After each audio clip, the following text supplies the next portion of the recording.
दिल्लीमधील आपल्या स्वर्गीय शौर्य पाटील यांच्या कुटुंबियांना आधार धीर देण्यासाठी त्यांचं सांत्वन करण्यासाठी मी आलो आहे. शेवटी संकट हे प्रत्येकावर येतात आणि देशभरातला मराठा समाजाच्या लेकरावरती जर संकट यायला लागली तर आपण त्यांना आधार देण्यासाठी धीर देण्यासाठी आणि त्यांना त्यांची मागणी पूर्ण करण्यासाठी आपण साथ दिली पाहिजे.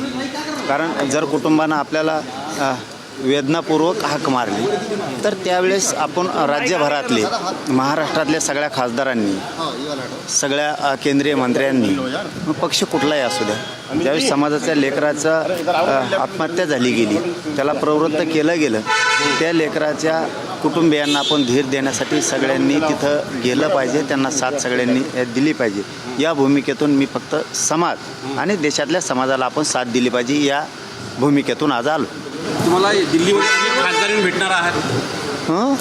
खासदारी भेटणार महत्त्वाच्या लोकांची तुम्ही भेटी घेणार आहात? नाही, माझ्यासाठी महत्त्वाचं शौर्य पाटील आणि त्यांचं कुटुंबीय हे माझ्यासाठी खूप महत्त्वाचं आहे.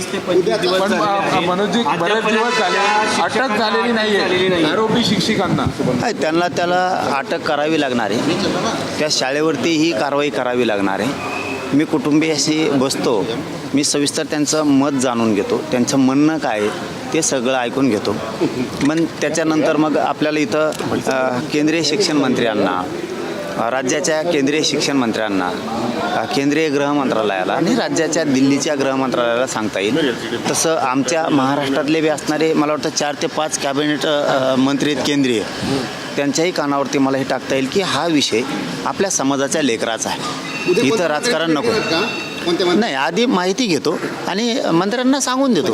पाटील पण एक मुख्यमंत्र्यांचा उल्लेख तुम्ही केला, केंद्रीय शिक्षण मंत्र्यांचा उल्लेख केला, पण या सगळ्यांना पत्र दिली गेलेली आहेत. तुमचे शेजारचे खासदार आत्ता उभा आहेत, बजरंग सोनवणे असतील, निलेश लंके असतील, त्यांनी दिल्लीच्या मुख्यमंत्री रेखा गुप्ता यांची भेट देखील घेतलेली आहे.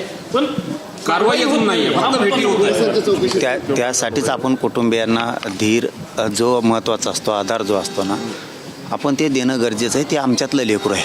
त्यासाठी मला एकदा कुटुंबाकडून सगळ्या गोष्टी उद्या मी जाणून तुमच्या समक्ष घेणार आहे आणि मग त्याच्यानंतर आपली फाईट कशी असते तुम्ही फक्त बघा. पाटील, एक प्रश्न असा आहे की अनेक ठिकाणी मराठा समाज हा अशा प्रकारे जातो, विशेषतः जे सोनं आणि संबंधित व्यवसाय करतात, तर या सगळ्यांच्याच सुरक्षिततेवर, त्यांच्या भविष्याच्या कुटुंबातल्या सुरक्षिततेवर यामुळे प्रश्न निर्माण झाले. पहिल्यांदा असं होतं की ज्या महाराष्ट्राने सगळ्यांना सामावून घेतलं त्या मराठी माणसावर दुसरीकडे कुठेतरी अन्याय होतोय.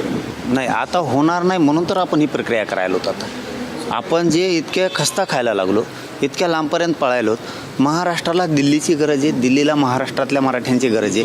हरियाणापासून राजस्थान, राजस्थानपासून मध्य प्रदेश कर्नाटक, आंध्रात जे सगळ्या आपल्या बाजू आहेत हे आपल्याला भक्कम कराव्या लागणार आहेत. इथल्या मराठ्यांना महाराष्ट्रातल्या मराठ्यांनी मदत करावी लागणार आहे आणि इथल्यांनी सुद्धा महाराष्ट्रातल्यांना हे सगळी सांगड आपल्याला घालावी लागणार आहे. त्यासाठी हे पहिलं पाऊल आहे आता न्यायाकडे जाण्याचं. त्याला फक्त कुटुंबाची भेट आणि साधारणतः त्याचा कसं असणार? नाही, मी फक्त कुटुंबियासाठी आलो आणि त्यांना न्याय मिळेल याच्यासाठी पूर्ण महाराष्ट्र आणि देशातले मराठी आम्ही उभा करण्याचं ठरवलं आहे. धन्यवाद.